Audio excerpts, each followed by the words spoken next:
Leeds have just beaten Manchester United at Old Trafford, and it's the first time in over 40 years that this kind of thing has happened at Old Trafford.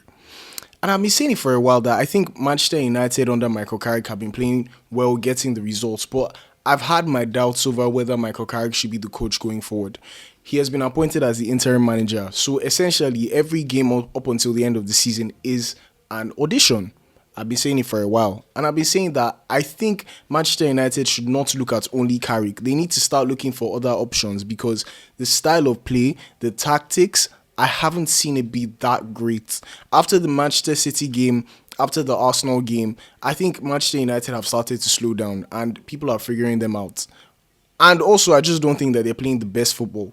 At the end of the day, results are the most important thing in football. You play football to get results. You play football to get wins. And when you get wins, good things happen for you. So Manchester United find themselves in third, which is a good place for them to be in and very, very safe for Champions League qualification. So in terms of results, I don't think anything is going wrong. But I still think that down the line, have they necessarily played good football? Have they shown signs that this is the way to go forward? Because if Manchester United don't have a very good transfer window where they're signing a lot of players because they need a lot of help, this might not be the way to go forward. Because if they keep playing like this, I don't think it's going to be a fantastic season for them next season. But that's just what I think in general. I just want to talk quickly about the game and what I noticed about the game and what should happen going forward. So first and foremost, like I said, this was a very important win for Leeds. Leeds were close to Tottenham in terms of the relegation zone. It still sounds crazy to talk about Tottenham in the relegation zone. But now with this win, they're 6 points above the relegation zone and it's a fantastic win for them. And it's the first time they've won at Old Trafford in 45 years, since 1981, which is a very, very important thing. But in terms of the game itself, I would say that the first half was an absolute horrible show for Manchester United. Like, Manchester United did not play very well. In fact, in the third minute, Dominic Calvert-Lewin had a chance where Lamens had to make a good save. And from there, I think that was like a foreshadowing of what was going to happen for the rest of the game.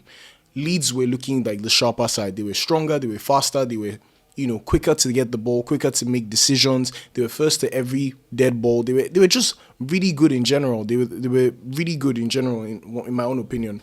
And in the fifth minute, Noah Okafor scored a goal.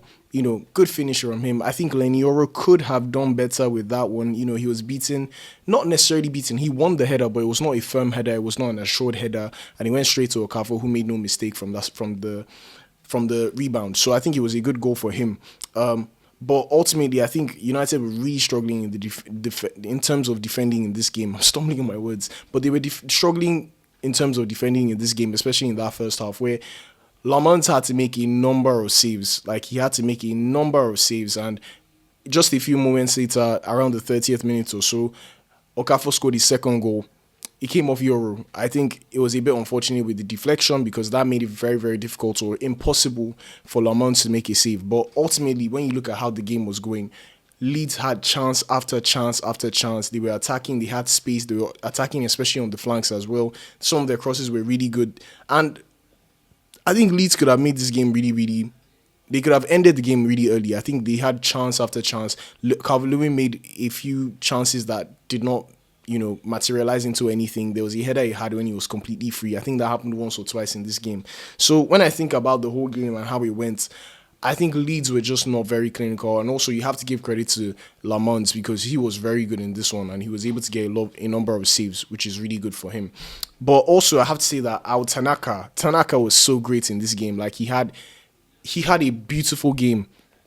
The chances he created, the crosses he was able to make, and the shots as well. There was a chance where he could have made it 3-0, and Lisandro Martínez made a fantastic block. Tanaka dribbled past a number of players, and he was basically free on goal. And all he had to do was take the shot. Like, he already did this quick 1-2 movement with his feet, almost Iniesta-like, and he was about to score the goal, but Lisandro was so sharp to it and was able to make a block just before the shot. But speaking of Lisandro, moment of madness. He got a red card. And honestly speaking, I don't think anybody was looking at that before because the game continued to go on. But VAR stopped the game and told Paul Tierney to go check the monitor. And by the time he checked it, we saw that Lisandro was pulling Dominic Calvert-Lewin's hair. Now, I think it was a bit soft, but it's the rule of the game. You can't pull people's hair. Like, if you pull someone's hair, it's a red card. And I think it was a bit crazy because when I looked at how it happened, it was almost like he was looking to pull the hair. Like, when you look at it in slow motion, he, gestured towards the hair and, like, he ended up pulling it. And it was not a great tug, honestly, but I think it's a rule that has its flaws. Let me put it that way, because I don't think anybody should be sent off for a pull as bad as that. But it was still a pull on the hair, and it was very much intentional. So in terms of the rules, 100% red card. I do not disagree with it. I just do think that the rule, I think a bit of sense can be applied to the rule, because honestly, red card, you don't pull people's hair, but there was not a lot in that. And I don't even think Calvert-Lewin was complaining too much about it. But ultimately, it's what it is. So now he's going to miss at least one game, which is very unfortunate because it's such a stupid foul to give away. Like, honestly, when you think about it, Lisandro should know better, should do better, because he's an experienced defender, so he should know and do better in that situation. Like I said, Laurent's had to make a number of saves and all of that. Goal-saving tackle from Martinez earlier and all of that. So the fight back came towards the final few minutes of the game. Like, Casemiro got a goal, and how many times has this happened this season? Bruno to Casemiro, Bruno cross, Casemiro header. I think that's happened like 5 times this season already. It happens over and over again. And like I said, I've been saying whenever I'm talking about Manchester United, I think a lot of times it comes down to moments of brilliance from players, individuals. It's either Casemiro who's going to get a header, Bruno creating something out of nothing, Cunha creating something out of nothing as well. These are the players that keep saving Manchester United, getting crosses to Sesko as well. I just think in general, when you look at the way Manchester United play, their midfield needs a lot of help. Their defending does need a lot of help as well. I think the best part of Manchester United is when you look at them going forward, they have some really dangerous players and they're able to cause havoc to the opponents. So I think when you think about it, it was a good one for them. But like I said, the Bruno to Casemiro connection, once again, like, it's happened time and time again. And I think that's Bruno's 17th assist of the season. So he has 6 more games to try and break Thierry Henry's record. Will he do it? It seems like everybody who gets close just does not find a way to finish the job. I don't know if he'll be able to do it, but I mean, he can only try, and maybe he just will be able to. But that was about 20 minutes till the end of the game, and I think that was able to lift up the spirits of Old Trafford, and Manchester United were able to keep pushing and trying to get a goal in this one. But honestly, Karl Darlow was amazing. He made save after save after save. There was one from Sesko, a beautiful header, and also Cunha had a number of chances as well. But Karl Darlow was he was equal to everything. He was there for everything. He was good for everything. So I think it was a good game from Karl Darlow. Yes, he conceded a goal. He would have loved to have a clean sheet, but it was a good one from him. And Calvert-Lewin as well was able to save Leeds in this game as well. There was a header that came and he blocked it right on the line. Like, literally, if he was maybe like a foot behind, he would have conceded. Like, Leeds would have drawn this game. Like, it was such a great block. I don't know if he was the one who got the second block, but someone else made a second block. So you could tell that Leeds really needed this win. Like I said, they're fighting against the relegation battle, and the fact that they were able to get a win in this one, they're now 6 points above the relegation zone, which is a good one for them with 6 games to go. They must be feeling confident. And the thing is, when you're around that area, wins come about rarely. Like, you don't always get wins. So when you get a chance to beat Manchester United away, that is always a fantastic result. And you'd also be happy to go into your next game, probably at home, trying to get another win as well. So I have to say, Leeds did deserve this. But ultimately, down again to Michael Carrick. Performances versus results. The results have been there. The performances have not. And that's what I worry about. What is the tactical setup? What is this man showing that he's going to offer Manchester United if he gets the final job? Is he good enough? Is he not good enough? I know a lot of people will say, yes, he's won this number of games, he gets the job, but I think we also need to sit down and calm down about this thing.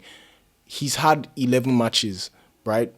I don't think that's enough for you to say he's the manager we should go with. I do think there are better options. I'll 100% say it. At the end of the day, they've chosen Carrick. I think he's all right as a coach. I don't know if he's the greatest coach. I don't think he's the one that might lead Manchester United to the promised land. But I don't see many changes in terms of what this football club is going to be with him in it. Yes, he has the history behind him. He's played for Manchester United. He knows what it is to be a Manchester United player and what Manchester United is all about. But in terms of the tactics, has he been able to get things right all the time? Not really. And I would say that in a lot of games, he has not necessarily made Manchester United look so great. They've gotten wins, which is always important at the end of the day. I think he has done what he came to do, which is save their season, help them get into the Champions League. Fantastic. But the question is he the one for the job? Is he the one that should end up taking the Manchester United job going into the 2026-27 season? That is where the question is. So if you're a Manchester United fan, let me know what you think. Do you think he's the guy? Do you think you need to look for someone else? Let me know what you think in the comments. But that's it for this video. Make sure you like, share it with a friend who might enjoy this kind of content. And, of course, please subscribe. We're on the road to 500 subscribers. And I appreciate if you watching right now could be one of those people. I'll see you guys in the next one. Make sure you watch one of these videos. And I'll see you guys there. Cheers.